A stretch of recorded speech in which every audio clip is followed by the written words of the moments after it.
बहुत आखिरकार लोकसभा चुनाव 2024 का रिजल्ट आ गया और इस बार जो रिजल्ट आया है वाकई चौंकाने वाला रिजल्ट है। इस तरह के रिजल्ट की उम्मीद किसी ने नहीं की थी। किसी ने नहीं सोचा था कि एनडीए गठबंधन जो कि 400 प्लस सीटें जीतने का दावा कर रही थी, वो एनडीए की गठबंधन 300 सीट जीतने के लिए तरफ जाएगी। 300 सीट के आंकड़े पार करना भी इस गठबंधन के लिए मुश्किल हो जाएगा। और सबसे जो खास था वो बीजेपी के लिए था। बीजेपी इस बार बहुमत नहीं प्राप्त कर पाई अपने दम पर। और यह 15 साल के बीजेपी के इतिहास की बात करें, 15 साल नरेंद्र मोदी के कार्यकाल की बात करें, तो यह पहला मौका है जहां पर बीजेपी की स्थिति इतनी बुरी हुई है। बीजेपी अपने दम पर बहुमत नहीं हासिल कर पाई है। खासतौर पर उत्तर भारत के जो क्षेत्र हैं, चाहे बिहार कह लें, उत्तर प्रदेश कह लें, राजस्थान कह लें, यहाँ पर जो बीजेपी का हाल हुआ है वो बहुत ही ज्यादा बुरा है। खासतौर पर उत्तर प्रदेश, जिसे बीजेपी अपना गढ़ मानती थी। राम मंदिर बनने के बाद बीजेपी के नेता यहां की 80 की 80 सीटें जीतने का दावा कर रहे थे, वहां पर बीजेपी मात्र 35 सीटें जीत पाई। और यह बीजेपी के लिए यह तो सबसे बड़ा कोलैप्स रहा। सबसे बुरा बीजेपी का यदि चुनाव परिणाम आया तो वो उत्तर प्रदेश में आया है, इतना जबरदस्त काम करने के बाद। और आज हम लोग जानने की कोशिश करेंगे क्यों बिहार और उत्तर प्रदेश में बीजेपी, बिहार में भी पिछली बार 38 सीटें जीतने में कामयाबी हासिल की थी, लेकिन इस बार बीजेपी प्लस जेडीयू, एलजेपी, जितने भी एनडीए के अलायंस उन सभी ने मिलकर के मात्र 30 सीटें जीती है। और यहां पर भी बीजेपी को 8 से 10 सीटों का नुकसान हुआ। और यहां पर उत्तर प्रदेश और बिहार में यदि बीजेपी के कोलैप्स की बात करें तो बीजेपी के कोलैप्स का सबसे बड़ा मुद्दा रहा है युवाओं का। बीजेपी पहले तो अग्निवीर योजना को लेकर के युवाओं में जिस तरह का आक्रोश था वो आप लोगों ने देखा था, किस तरह से उपद्रव मचाए गए थे वहां पर, और किस तरह से युवाओं ने मांग उठाई थी कि उन्हें परमानेंट नौकरी चाहिए आर्मी में। उसके बाद से जिस तरह से लगातार पेपर लीक हुए यूपी में, ये भी एक बहुत बड़ा मुद्दा था।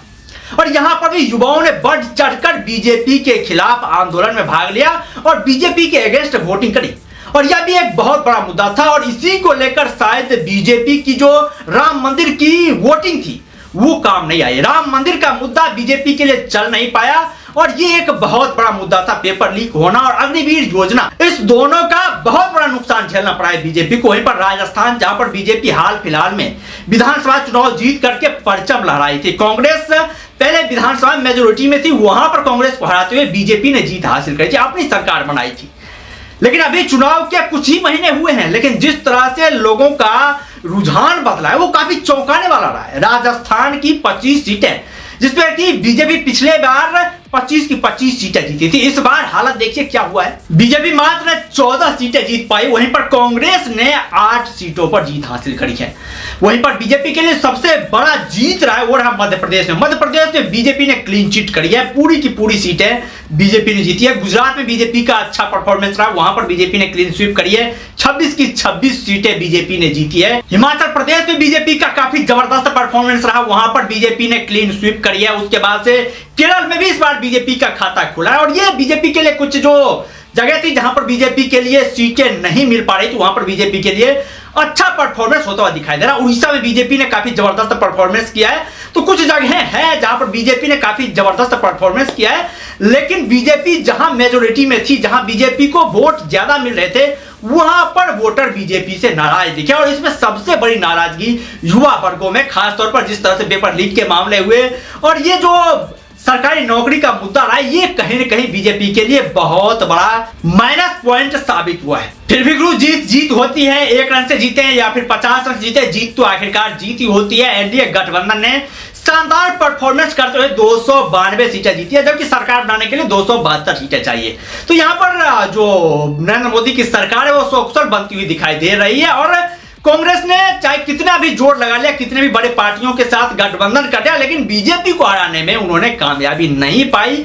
उनकी तमाम कोशिशें जो है वो बीजेपी के अगेंस्ट में गई है। पूरे के पूरे इंडिया गठबंधन मिलकर भी बीजेपी को बीट नहीं कर पाई है। इस बार यह सबसे बड़ा मुद्दा रहा है। बीजेपी ने अकेले 240 सीटें जीती है, जबकि पूरे की पूरी इंडिया गठबंधन जहां पर 20 से ज्यादा दल मौजूद हैं, उन सभी ने मिलकर के 235 सीटें जीती है। और हमें नहीं लगता है कि यदि इंडिया गठबंधन विपक्ष में रही तो इनकी जो गठबंधन की जोड़ी है वो ज्यादा दिन तक चल पाएगी।